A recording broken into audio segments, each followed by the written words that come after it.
Ladies and gentlemen, hello, and welcome back to the Winter Season Showdowns Best of Fives, pretty much every single day at 5 p.m. Eastern at twitch.tv/MLGSC2, and of course available on VOD soon after, where we find out who goes to Dallas. Best of Fives in Heart of the Swarm. Very intense matches so far. Currently, we're watching Suppy versus Maker before we jump into Game 3. Full Sail University, check them out if you're interested in audio engineering, game design, graphic design, computer animation, so on and so forth. Great utility for you there if you want to get into the gaming industry, perhaps.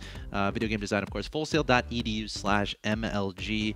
Visit that website and see if Full Sail is the proper fit for you. Of course, Full Sail is the official MLG, official education partner of MLG. That being said, shall we advance on into Game 3? Game number 3, Suppy looking so dominant here, up 2-0. But man, that last game, I thought Maker had it for a long time. I mean, he was well in the lead until that, I guess you could say, a tactical mistake with his army control there. It's just, it goes to show StarCraft 2 is pretty unforgiving as far as those decisions are concerned. If you corner your army, your opponent will take advantage. And, you know, it's not going to be fun. And Suppy displayed that, you know, showing the power of the Hydralisk and able to take down the majority of the army. And then Maker's like, I'm just going to run in the medevacs. But no, Hydra shoot up. And from there, it's no fun. But here we are in Game 3. Bottom right-hand location, we have the Red Zerg player, who is currently 1 win away from getting an all-expenses-paid trip to the Winter Championship event. He is Suppy from Team Evil Geniuses. His opponent is in the top right-hand location, the Blue Terran player, Maker from Team FXO North America. He needs to win 3 in a row against a Zerg player who looks pretty dominant at this point. But it could happen if he's shown some signs of brilliance, in my personal opinion. Maker has. He really has. The last game, I mean, the combination of sending Reapers back in with the Widow Mines to the third while the drops go into main.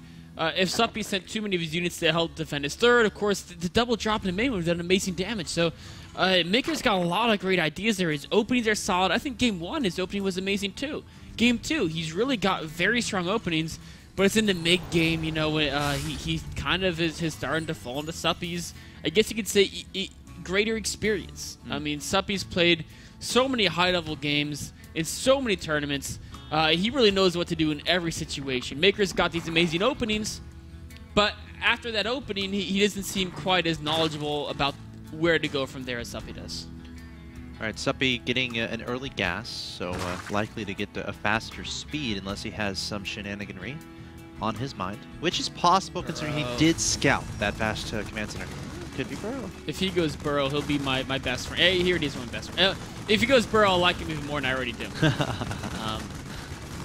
It's a good build. It is. We've seen it happen a couple times in the Winter Season Showdowns. I think he got the gas too late to do that build optimally. But, oh, he's actually just going to get the Roach Warren. He might go for it anyway. Just go straight Roaches. Yeah.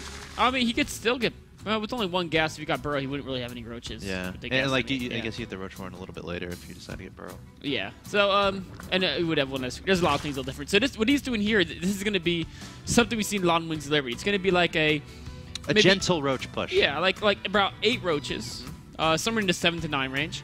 Droning behind it. Yep, he's just going to try to do some damage, and the goal here is to basically kill SCVs, keep the Terran at home, and you just going crazy behind it. Now, if you can't get damage done, you start to fall behind, because it is a significant investment to get all these Roaches dirty. But if a Terran doesn't realize that you're coming at him, you can do a lot of damage. Now, if Maker can identify this fast enough and get, like, 4 Widow Mines out, I mean, at this point, even 2 Widow Mines can actually help a lot. And he's already getting Tech Lab on the barracks. If he builds a Marauder, as soon as that Tech Lab finishes, he's going to be in great shape. Now, a Maker has no idea where his opponent is. He's going to rely on these Hellions to scout. Add-on. Which could potentially be dangerous, especially if he scouts a bottom left. What's going to happen here? The big story is, will the Hellions see the Roaches? If they see the Roaches in time, and then he can go ahead and start getting the Marauders. Oh, he sees it coming. What's he going to do? I think he should give up the low ground, or perhaps make a full wall and then try to repair. One of those 2 things he has to do. There comes the SCVs trying to get his second bunker going down. More Hellions instead of Widow Mines. That's an interesting choice there. I think Hellions can work too, though, because Roaches will have to bunch up trying to take down the bunker. More SCVs being pulled, and the Marauder queued up. He's going to lose some SCVs, but he will be okay. Yeah, Suppy, it looks like he's even targeting the SCVs there, just trying to go after his opponent's economy, realizing he's probably going to lose these roaches, and beyond this point, they're not going to be that useful. But taking down quite a few SCVs here and trying to pursue them to their mid line behind this, exclusively droning. So all of these roaches, well, while the bunker going to get targeted down, one SCV trying to escalate to repair. And it looks like 2 roaches can get away, but not for long. I'd like to see this bunker be salvaged. If he can salvage it before it burns down, that'd be awesome. Of course, he doesn't have to worry about any aggression for the near future. Is he going to do that? No, he's just going to repair the bunker. That's an okay choice as well, but that's going to cost him some money, you know, and I feel like Maker's lost enough workers. What he wants to do is he wants to now use the fact that Suppy does not have zerging speed. There's no way he has with that build. Suppy is going to be joining behind us. If he can put on some pressure, he can try to gain the economic equality. Of course, Suppy, more than knowledgeable about how often a counterattack is after that type of push, is already getting those 3 spine cores up, ready to defend his natural here. Hellions coming forward here. You got to make sure not to let them access that ramp. That's going to be really important. If they get up there, it's not going to be fun. Marauder's going to be leading the charge. 3 spines going to finish up on the high ground though, and that might shut down this aggression here from Maker. Maker, I think, is a little bit unsure where to go from here. I think he wanted to proceed to mech play. In fact, he's actually still going to do that, building the double armories now. This looks just like it was in Game 1. Remember, the Barracks building 2 different tech labs, then building simultaneous factories on each of those tech labs. The third base going on now. So he's going to continue his original plan to go to mech play, but unfortunately, his economy isn't quite as high as he would have liked it to have been. The good news is, if he's got a lot of Hellions out, and he's got a good number of Marauders too. I mean, just a few Marauders, but it's enough to make that type of Roach, they'll help out a lot if the Roaches come in to try to do a big attack once speed finishes. Yeah, Roach speed just now starting, as well as the +1 missile attack. Still a lot of Roaches in production here from Suppy, going to try to catch his opponent off guard at least a little bit, maybe try to bait him into the spine crawlers, but Maker going to be a little bit too good for that. I feel like Maker's got to send those Marauders back home. Once Roaches on creep can run them down, the Hellions, of course, keep the container and run away, but look at that, focusing on the Marauders. Once Suppy takes out all those important Marauders, that's going to make Maker's defense of the Roach speed timing much, much harder to do. All right, let's look back home on what Maker's up to, taking care of an overload here at the third base. Got there just too late to prevent that third command center from going down, but he knows about the third command center. He got 3 factories here from Maker. Exactly, and this time he's not building the Thors, he's going for the tanks and the Widow Mines, the ideal composition to counter the Roaches. He's got to keep up tank and Widow Mine production though.